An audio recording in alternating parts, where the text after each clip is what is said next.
Thank you, freshman team, for being here and being on time and being fully present for our meeting today.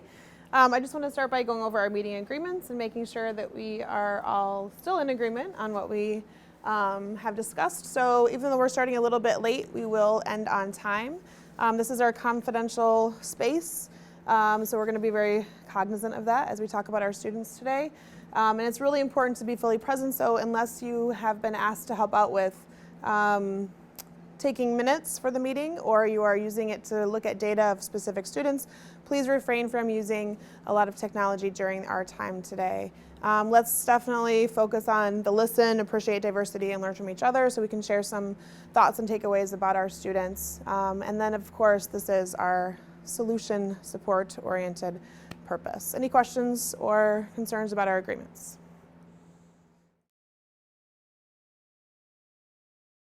So just to flash the data from our most recent grade poll, the KPI numbers are in the top in the green, red, and blue.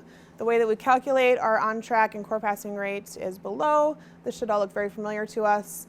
And then as of Tuesday, for our 212 students, our on-track rate is still just a little below our KPI.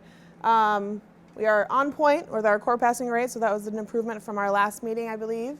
And then we've seen growth in both our average GPA and then our B's or better or 3.0 or above GPA. Any questions, comments, concerns about this? So here is the current failures by grade level across the freshman courses. Let's just take a minute to kind of reflect on this, talk amongst yourselves in small groups. We'll share out some thoughts. Dorian will be kind enough to record some of our thoughts, and then we'll move on to our student intervention. So about a minute in small groups, and then we'll come back together. Just Sure. What's exploring?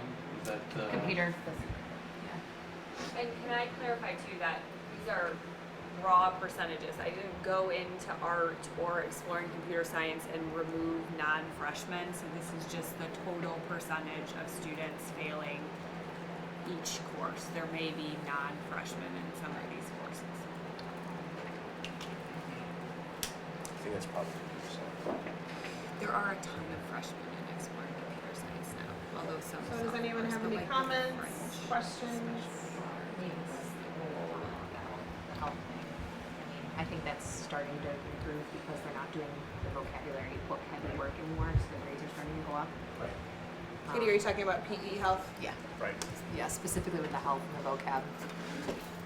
So that's something to keep So an she eye said on. we talked earlier about some of the concerns with PE or health were that they weren't emphasizing vocabulary practice and They didn't have access to the book. Right. Well, Gotcha. quarter 3 is health, which is a classroom thing, and it has a textbook.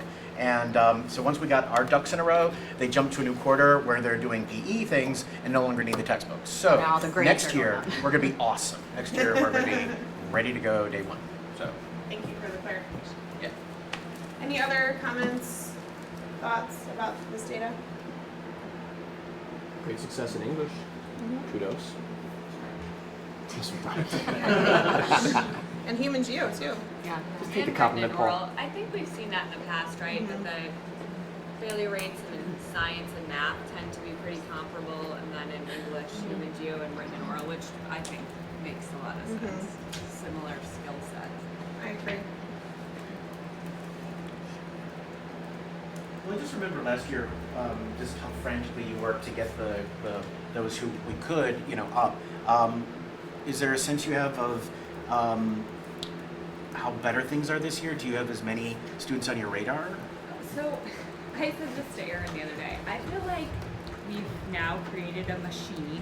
Like Right. there are systems and structures, and I've sort of been letting that machine work because a lot of my time and energy has now been diverted into moving into the selective enrollment and doing enrollment stuff. And so I think we're fortunate that we have this, we have these systems in place at the classroom level and then through our partnership with Gear Up and Scholar Hour that, I don't have to do so much like one-on-one with kids because that work has been established and it's happening in other places. Well, from my ivory tower, what I saw from last year, well, sometimes I don't get a sense of what's really the problem, but it seemed last year that there were a lot of students who were overwhelmed by the fact that their project was due, and it was due, and they didn't turn anything in, and so a grade could happen, but they were still kind of dragging their feet on it, and so it was a weird disconnect. And it's interesting that this freshman class doesn't seem to have that problem, that they trust us that it's due, and they need to turn it in. This is just a quick reminder of why we're here. We are meeting to develop an intervention for JE. So Dorian is going to take notes and I'm going to facilitate. We will briefly start by talking about any concerns that people have with Jay's behavior in their class, academically or socially. I don't have any concerns right now because we have a conversation last week on Friday just to make sure that he will pass the class. So I don't have any concerns. I have some good things about that he's doing right now.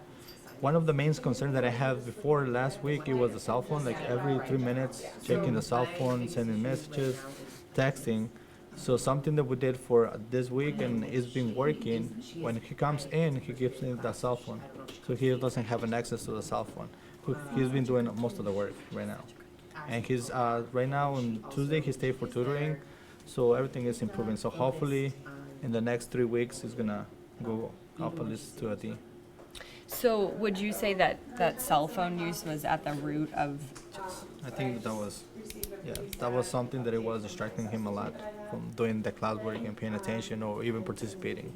Because he was every 5 minutes, I was calling his name like, I don't know, 50 times during a period because of the cell phone. Yeah, I've taken it a few times.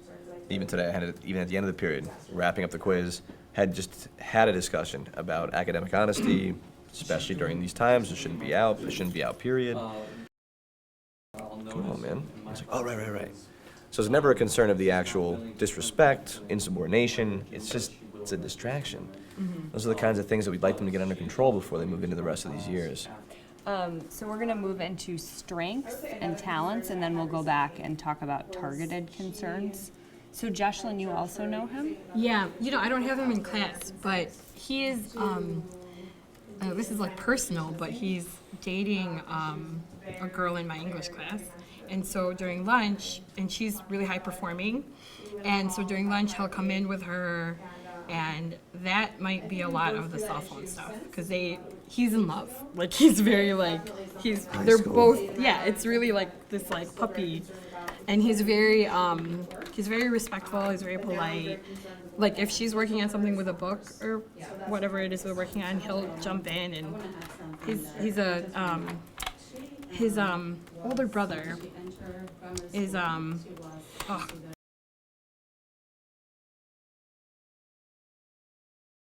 the mom is really, like, if you guys are having issues, you try calling home because she is really on them too.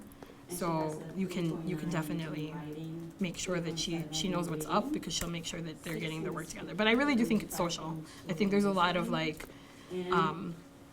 just being concerned about friends and girlfriends rather than thinking about school. So I will say on his end, some things he said in this survey were that he prefers working in pairs. He learns best. He says he's an auditory learner when he hears people tell him new things, but he believes he struggles most with quizzes and tests. Something else that I think is interesting about his survey is that he says he likes every class. Mm-hmm. Because, he listed every single one of his classes, which I think is such a positive thing. Like, yes. Most kids, you give them a survey like this, they might list 2 classes. I like written and oral, English, environmental science, French, gym. He's really articulate and really positive. He's a really just very genuinely nice. Yes, he's really sincere and inquisitive. Right. Especially in science, I love it. He brings other depth to the discussion when we're asking about other topics in the class. So if we're thinking about targeted concerns, it sounds like one has to do with distractions. Mm-hmm. But when I look at his data, if we want to look at his data quickly, especially looking at having a grade so close to a C in your class, Mike, I feel like he is a kid we could be pushing to have closer to a 3.0 as opposed to just saying, you know, our goal is for him to pass all of his classes. Oh yeah, I thought that was kind of the goal here, because he's in my honors class of all Right. places. It's just, you know, this grade in French is pretty low too. Like he has the one failure plus the 60% in French. I think sort of that is what that reminds me of is some of the things, the way that you think when you're learning another language, or some of the ways that you think about math, because they're both kind of other languages. And I think he might have, because he says he's an auditory learner, right? So he might have some issue internalizing things that are presented visually, and it can be really hard to pick up. You know, I mean, there's reading and spelling and writing and all that stuff, so it could be connected. Maybe, Mr. Castillo, you can just tell us about the plan that the two of you worked out so we can record it about, sounds like part of it's Scholar Hour maybe, and then part of it's about giving his phone to you. So yeah, basically he has to stay after school just to make up some of the assignments. And actually he has a really low F, and the reason because he's missing 2 quizzes. And the only purpose I wrote the missing on the quizzes so he could see that actually just makes a big difference. 2 quizzes with M, which is the missing, which is basically a 0. Right. Because before he was like a 50 something, and he was not really worried about the grade. Like, oh, I have 3 more points and then I can pass. Then when I entered like the missing for the quizzes, and then he realized that it was really low, and it was a big difference. So something that, but I think he's gonna pass, and I think hopefully he can get a C if he do really good on the final. Well, I know because we're doing mastery-based grading too. He definitely has the ability to demonstrate these skills again, but we're nearing the end of the year, so those chances are becoming fewer and further between. So now would definitely be the time to have the discussion of, hey, if you did want to go on to honors next year, which I signed his sheet for it, this is the kind of thing that I would expect to see in a student like that. And I don't want to make this purely punitive, but if he's getting a D in my class, I'm not going to recommend him to honors. There's no way. So that might be part of the discussion that we have to have moving forward as well. What does honors look like? Okay, so I think we should also share this information. Perhaps one of the struggles in French has to do with the cell phone too. Oh, what class periods? Because you know it doesn't list. Is it in order? It is in It order. is. Okay. Yeah. He has, it actually looks like in French, he has quite a few missing assignments. So the students that she's now surrounding herself with. Yeah, several. Uh-oh. So, I'm going to. 2, 3, 4, 5, 6, 7, 8, 9, 10, 11, 12, 13, 14, 15. Yeah, he's missing 15 things overall in that class. So maybe, I mean, some of the stuff's, you know, February, so that's probably not. But, you know, like 2 things from 2 weeks ago, you know, anything would help at this point. So he's not at that danger zone of the 60. So I also wonder if that's. Could he get pulled out during lunchtime to make up some of those assignments? If I'm not going to. He's in the library. So that's. I think that the only struggle with lunchtime tutoring for world language is we don't have anyone to help him with that. How long has his grade been at the 46? Uh, Is it? You said March. He started slipping. For me, it was March. March. Yeah, it's when his turn-in rate went to 0, and his scores went from 90s and 100s to 50s and 80s. That's when you got a girlfriend. That's when I started dating. Maybe that's a conversation we need to have. I know. too. I know. Balancing responsibilities. She's a great Very student. good student. I'm sure she'd be. She's a Yeah. great student. That's why. I we had the wonder if she could. conversation, you know. Right. If he's in your room during lunch, Yeah, I can tell. I have a second block off too. That could be an easy like, hey, let's have a conversation with the 4 of us Right. here. Yeah. All right. Yeah. Bring I can just be like, hey, we're gonna go to Marzano's room for a minute. Yeah, shoot me a text or let's pick Yeah. a day. Yeah. Okay, so I have Scholar Hour for math and science, lunchtime tutoring for French, perhaps also discussion about the cell phone in French class to see if that's an issue, and then you guys are going to have a conversation about how Responsibilities. about how people in relationships who care about each other wants what's best for everybody. Yeah.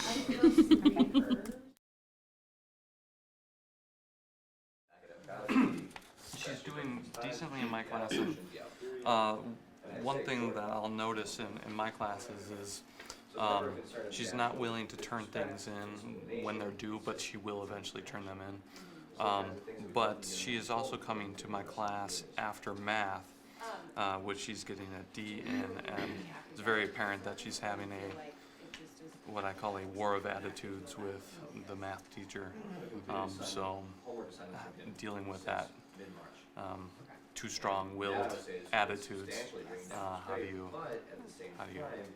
kind of help them find some peace together?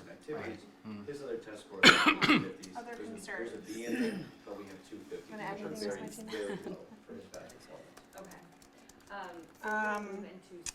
I would say another concern that I had recently was I observed her using another student's work without their consent to complete an assignment that she was missing.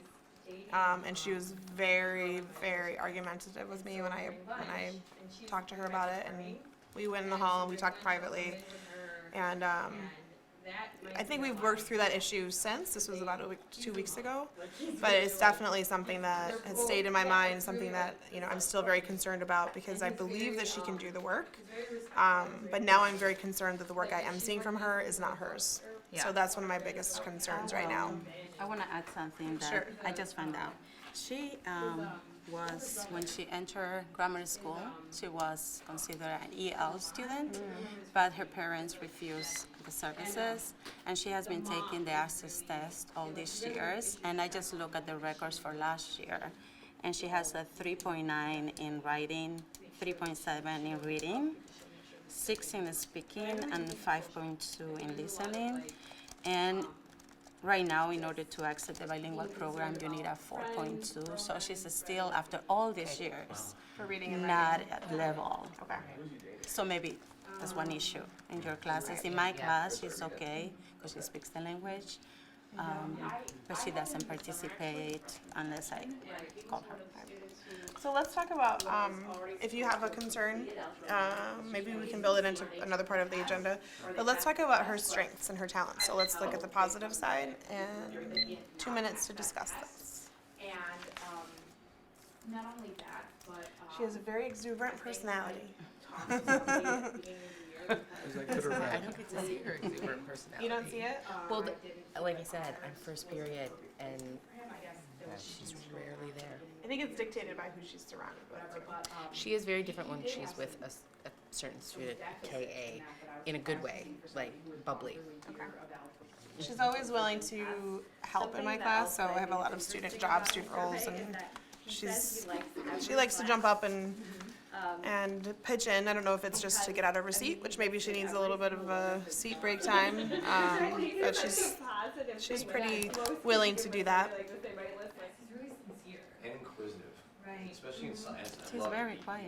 She's quiet in class. Yeah, Okay. and unless you ask her to participate, she doesn't. And it depends, like you say, who she sits with. She's more willing to complete even her work or not. So let's talk about the data, and see, kind of going back to what you said earlier, Lisa, and what you started out with, Katie, about not only is she failing science, but it's 55, so she's at this point not close to passing with such a limited amount of days left in class. Oh, yeah, I thought that was kind of I'll give someone else a chance to chime in. Well, what would she need to do to pass her class? They're currently working on a performance task. It's a group project.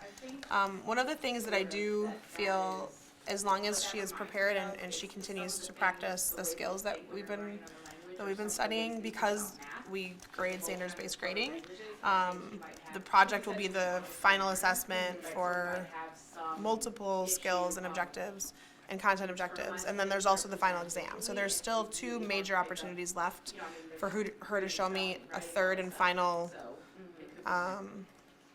piece of evidence for how much she's grown over time. So if her grade improves, those grades will replace her previous grades. So it is highly possible for her to still pass science, but it will take continued practice on her part and participation in this project, because the project kind of the skills that they're showing in the project is also part of the final skills that they'll be doing on the exam. So. Well, I'll inform Ms. Martinez, her counselor, of this information so Okay. that she can have a talk with her. Great. And then, hopefully that'll help her, get a passing grade. Thank you. As I exposed some of the ESL students to the fact that we have a lot of resources in Spanish, and they were very happy to see it, but I don't think that'll help here. So. But here's the thing, if she's struggling in her native language and also in English, is she falling through the cracks that maybe we have not seen that there's maybe a learning disability component here? That could be also. I haven't seen those signs in the work that she's done with me. Her grade doesn't look that bad in English. I mean, I don't have her, but. And with me, she's gonna end up, right now, she's probably around a C, like a high C. I've got some grades since this. I've got a couple grades that I need to put in, but she's in the BC. I just have to see how she just did on our last quiz. In writing her thoughts, I mean, she gets her thoughts out. It's not grammatically the best, but it's not stuff I've noticed in terms of slipping through the cracks of being special ed evaluated. Yeah. And I would say, what I observe in written and oral is she's able to get her points across as well, strongly, but, that's why it's a C, is because we also measure grammar usage and whatnot, so, and language usage. So she gets her ideas across in the language she can use, but, the growth of language and grammar skills is gonna hold her back. So let's target some concerns and identify like one or two things that we really feel are our main concerns. Take about a minute to do that.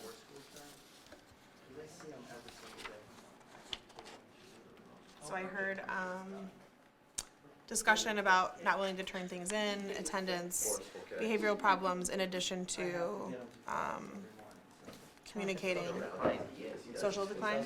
I think that she's different than she was at the beginning of the year, and I don't think it's freshman shyness. Like you have some freshmen where like they're in this little pod and they're scared, and then all of a sudden this. I think that I don't know if that's a part of it or what, but she has changed she has socially changed throughout the year to where she has become less conscientious of school, and it's very noticeable. And she's respectful with me when I talk to her about it, but it doesn't turn into a change. So the students that she's now surrounding herself with are different than the students that she was with. I don't know. Huh? I don't know. So, I'm going to infer a little bit.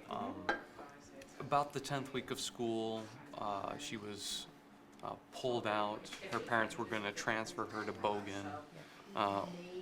At that point, the transfer didn't happen, so she's here. And I think she mentioned that she'll be here for this year, but next year she may be going to Bogan. So I also wonder if that's playing into this as well of, well, if I'm not going to be here next year, then what I'm doing now is not going to have a lasting effect. That's a false assumption on her part, but so I'm curious if that's going to play in, if that's going to play into anything. So, in terms of creating an academic and/or behavioral goal, it sounds like our biggest concern right now is not so much academic, but more socially, behaviorally. Are we in agreement with that? For me, it's attendance too. I don't see her. Which I think is correlated to. Yeah, I agree. and so do you think it's just your class? Because her current attendance right now is like 92%. It might It's gotta be She might just be missing first. Yeah. She comes to my class. She's rarely absent in my She class. comes. Attendance to fifth. So I'm not good for her. Who has her fifth? I wonder. No, it doesn't say. Mr. Sabo. She's got a C in health, mid-range C in health, so. I failed to read her responses. I meant to do that at the beginning, but I do have some feedback from about some of the, our concerns. So when I gave this to her and I told her, hey, this is happening, we're going to talk about you on Friday. It's only because we're concerned about you. We want you to continue to improve. Her first response was, why we're meeting is because her grades are dropping. And she says she does need help with and reminders about what she's missing. Tell her what she's missing, tell her what she needs to do. So even though we talked earlier about putting that back on the student, it would be very helpful for us to just relay that quickly to her. She feels like she's successful in English and written and oral. She said it's easy for her to understand it more than her other classes. So it's all Mr. Mirror. Mr. Magic. And she says math and science are her hardest. She said math is hard because she doesn't tell you what you're missing or when to stay when she knows you're struggling. And environmental because she's missing a lot of assignments. She prefers to work in groups, and she prefers to hear someone tell her things. That's her preferred style of learning. And she struggles the most with quizzes and tests. She added at the bottom that she's missed a lot of days, so mostly the assignments that she's missing are the ones that she wasn't aware of. So she's worried about those days when she was absent, how she can know about those things. She's on her phone, she should be checking her grades. I was gonna say, she has her phone, yep. So maybe we can, kind of connecting to the goal that we created last time, just emphasize again, not only to her, but also to all of our classes again about the importance of checking grades. I think our concern about a transitional something, maybe we can open it up to the group and get some more feedback from them. And then in terms of academics, because she's only failing my class, she has attended Scholar Hour in the past. She does routinely come if she needs to. So I do feel like that in terms of an academic intervention specifically for science, that would be helpful. Could we also do like, I don't know how beneficial this would be so late in the year, but like maybe make a goal of her looking at her grade book and seeing those missing assignments and coming up with like a very specific goal, like I'm gonna bring in these 3 assignments by this day, and then these 3 missing assignments by this day, or come up with some sort of number so she can make up and have like a very explicit, I can do that with her. thing that she could do in Scholar Hour, or That's really key because I had a talk with all my classes about there's really only 2 ways to improve your grades at this point. And one is to make up missing assignments, which apparently she has in all of her classes and should be able to do. And then the other one is if you did poorly on a test, or a test is coming up to ask if it's retakeable. And if you're willing to ask those things, a teacher's willing to probably give in to one of those ideas. So.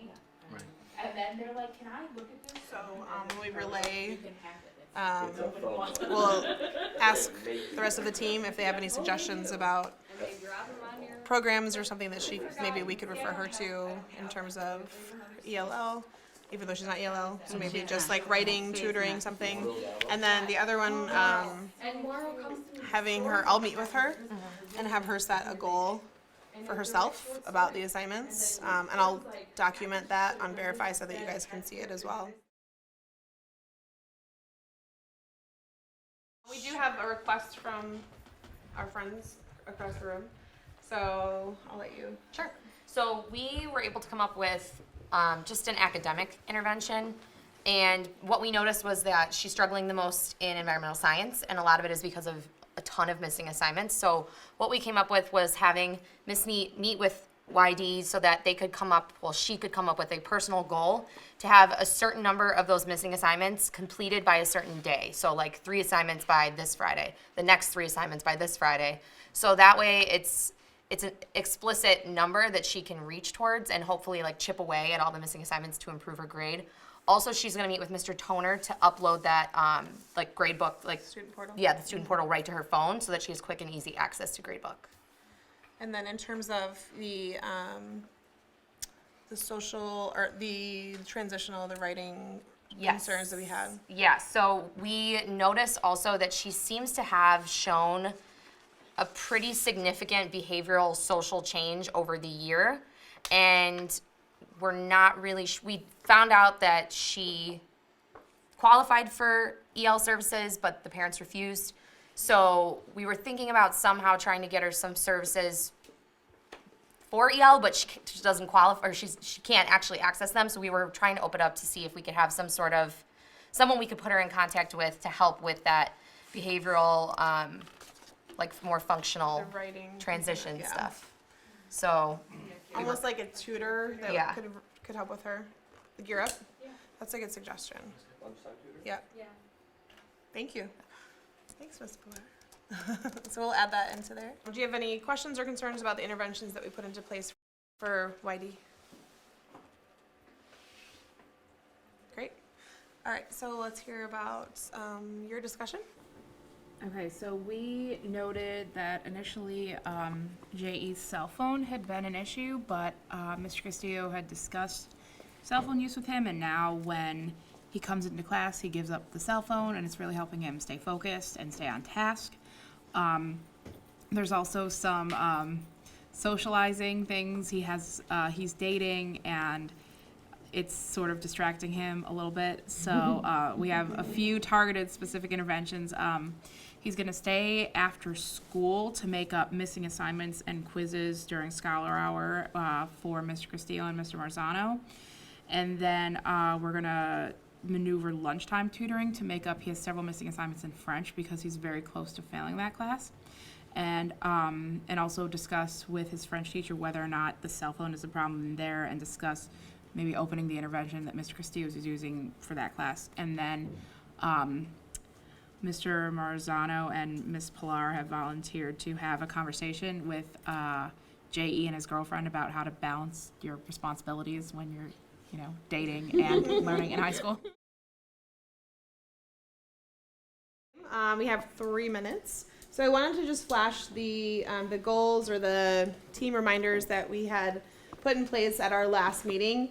And they weren't measurable per se, but I think at this point in the school year, I think they are just good reminders for us in general. So continuing to promote the interventions that we have in place, and it sounds like the interventions that we came up with today definitely incorporate that. Scholar Hour, Mr. Toner has kindly made some nice reminder notes for the library that the time that the students spend in there is to be used first to check missing homework and grades, and then for playtime, game time. And then we also said that if all freshman teachers could provide just a few minutes actually in class for students to check their grades. So Mr. Merrick gave a really good suggestion earlier about, putting it back on them. Mr. Toner talked about adding it as an app on their phones so that they're continually monitoring their own progress and keeping that as their responsibility and not our responsibility. So are we in agreement with our quarter 4 team reminders? Do we need to make any modifications or adjustments? Freshman team, thank you for being here today. Thank you for being fully present. It's 3:45.